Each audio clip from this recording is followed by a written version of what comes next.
Hello aspirants, आज हम पढ़ेंगे कॉजेज ऑफ न्यू मूवमेंट। अब ये न्यू मूवमेंट क्या है? तो देखिए, हमने पढ़ा वैदिक लिटरेचर, पढ़ा वैदिक इरा, पढ़ा। फिर हमने ये चीज जानी कि वैदिक इरा के बाद धीरे धीरे क्या होता है, बुद्धिज्म जैनिज्म का जन्म होना स्टार्ट हो जाता है। मतलब बुद्धिज्म जैनिज्म पनपते हैं, फिर उनका बहुत ज्यादा प्रचार होता है, बहुत एक्सट्रीम, एक कहते हैं ना कि बिल्कुल अपमोस्ट लेवल तक पहुंच जाते हैं। तो आज का हमारा टॉपिक है कि ऐसा क्या हुआ कि बुद्धिज्म और जैनिज्म ने इतनी रफ्तार पकड़ी, है ना। तो बस वही हमें जानना है, क्योंकि देखिए उससे पहले ये था कि ब्राह्मण्स का काफी इन्फ्लुएंस था, हिंदुइज्म, भक्ति मूवमेंट, ये सब चीजें काफी स्ट्रांग थी। तो एकदम ऐसा क्या हुआ कि लोग बुद्धिज्म को फॉलो करने लगे, क्योंकि हम ऐसे इंस्टेंसेस पढ़ेंगे कि लोग मास पीपल जो है वो कन्वर्ट कर रहे थे बुद्धिज्म में। बहुत सारे लोगों ने कन्वर्ट किया जैनिज्म में। BR अम्बेडकर जो थे उन्होंने भी हिंदुइज्म से कन्वर्ट किया था। तो क्या रीजंस थे कि बुद्धिज्म जैनिज्म इतना स्ट्रांग हो गया था और हमारे जो रिचुअल्स थे वो थोड़े डिटेरिएट, उनकी सिचुएशन खराब हो गई थी, ऐसा क्या हुआ था? तो देखिए, फर्स्ट पॉइंट है वैदिक रिचुअल्स एक्सपेंसिव। जो भी वैदिक कर्म कांड होते हैं, ठीक है, हिंदुइज्म में, वो बहुत ज्यादा एक्सपेंसिव हो गए थे। अब जो आम आदमी है वो ज्यादा खर्चा तो कर नहीं सकता पूजा पाठ में, कर्म कांड में, है ना। दूसरा ये कि सेक्रीफाइसेस प्रिस्क्राइब्ड वेरी कॉम्प्लिकेटेड। जो सेक्रीफाइस करने होते थे, बलि चढ़ाई जाती थी, वो सारा प्रोसेस बहुत कॉम्प्लिकेटेड हो गया था। दस लॉस्ट इट्स मीनिंग। तो जो लोग थे उनका विश्वास जो है वो इस धर्म से उठने लगा था कि नहीं, इतना खर्चा हम कैसे करेंगे, इतना कॉम्प्लिकेटेड प्रोसेस हम कैसे फॉलो करेंगे। तो उससे क्या हुआ, लोग जो है वो दूसरे धर्म की तरफ जाने लगे। वो देखने लगे कि कहाँ पे जो है हमें अच्छा मतलब स्टेटस मिल रहा है ना। फिर मैं आपको एक चीज और बताऊंगी कि वहां पे लोग क्यों गए, बट फिलहाल फर्स्ट पॉइंट हमने कवर किया। सेकंड है supremacy of Brahmins created unrest.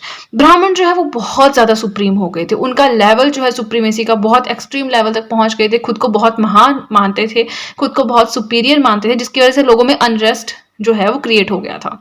ठीक है। थर्ड आता है the caste system became rigid.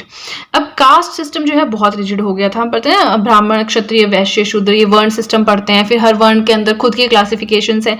तो देखिए, जो BR अम्बेडकर थे वो भी माइनॉरिटी से बिलोंग करते थे, तो इसीलिए उन्होंने भी कन्वर्ट किया था, है ना। तो कास्ट सिस्टम रीजन था BR अम्बेडकर के कन्वर्जन का।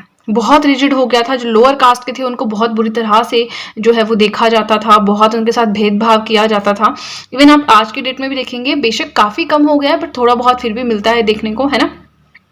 तो कास्ट सिस्टम जो है वो बहुत रिजिड हो गया था। बट अब लोग बुद्धिज्म और जैनिज्म की तरफ क्यों जा रहे थे? Because both Buddhism and Jainism offered the depressed ones an honourable place.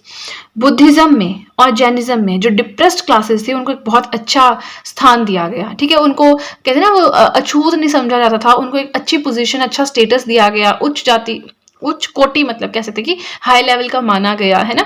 तो उनको वहां पे रिस्पेक्ट मिल रही थी, ऑनर मिल रहा था, तो लोग क्यों ना शिफ्ट करते दूसरे धर्म में, है ना। ठीक है। फोर्थ पॉइंट आता है all the religious text was in Sanskrit. जितने भी जो कहते हैं ना वैदिक लिटरेचर आप कह लीजिए, जो रिलीजियस धर्म से संबंधित जो ग्रंथ होते हैं वो सारे के सारे संस्कृत भाषा में थे।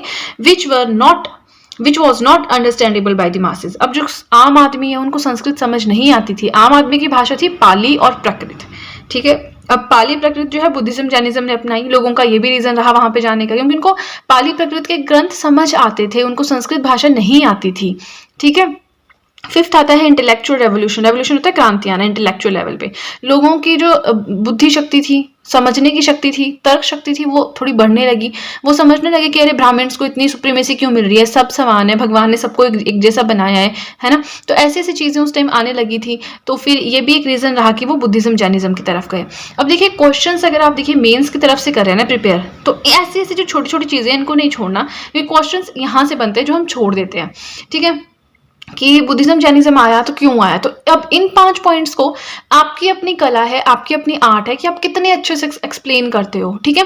प्लस मेरे पास बहुत सारे ऐसे मैसेजेस भी आते हैं कि मैम आपके नोट्स क्या मेंस के लिए भी सफिशिएंट है? तो देखिए, नोट्स जो है वो सिर्फ प्रीलिम्स के लिए हो सकते हैं सफिशिएंट। मेंस के लिए तो आपको बुक्स पढ़नी पड़ेगी। मेंस के लिए तो आपको इतनी नॉलेज चाहिए कि मेंस में अगर आपको आगे कि सुप्रीमेसी ऑफ ब्राह्मण्स ने अनरेस्ट क्रिएट किया कैसे, तो आपको इस पे ही आपको 3-4-5 पेजेस लिखने होंगे।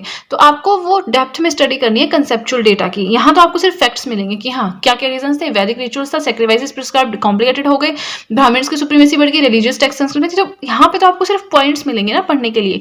जो डेप्थ वाली नॉलेज है उसके लिए तो आपको पूरी बुक्स पढ़नी पड़ेंगी, है ना।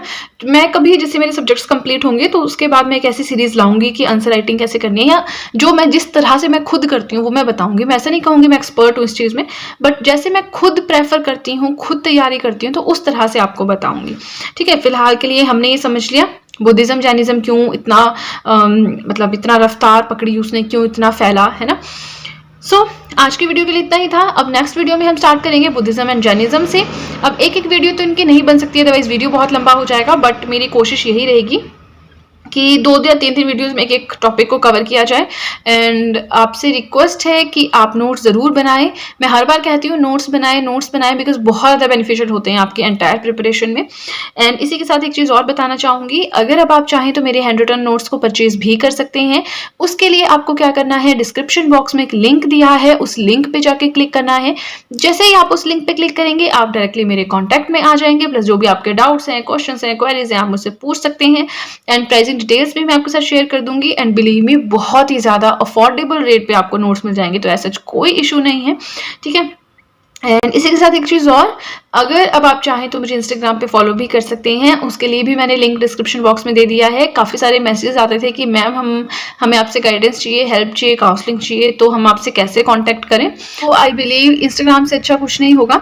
सो इंस्टाग्राम पे आप मुझे अभी के अभी फॉलो करें। एंड आप मुझे ज़रूर बताएं आपने इसके नोट्स बनाए या नहीं बनाए, और आपको वीडियो कैसी लगी। अगर आपको वीडियो अच्छी लगी है तब तो आपको बहुत ही ज़्यादा अच्छे से पता है कि क्या करना है। जल्दी से कर दीजिए चैनल को सब्सक्राइब, बेल आइकन को कीजिए प्रेस, सो दैट मैं जैसे कोई वीडियो अपलोड करूं सबसे पहले नोटिफिकेशन आपके पास पहुंचे। आज की वीडियो के लिए इतना ही। अब मिलते हैं नेक्स्ट वीडियो में, जिसमें हम स्टार्ट करेंगे बुद्धिज्म एंड जैनिज्म से। एंड अब आपके जो भी फ्रेंड्स जो गवर्नमेंट एग्जामिनेशन के लिए प्रिपेयर कर रहे हैं उनके साथ भी इस वीडियो का लिंक जरूर शेयर करें, so that in handwritten notes का उनको भी फायदा हो, उनको भी बेनिफिट पहुंचे, उनकी भी हेल्प हो सके, उनके भी नोट्स मेकिंग में थोड़ा सहायता हो सके। आज की वीडियो के लिए इतना ही, and that's it guys, see you soon.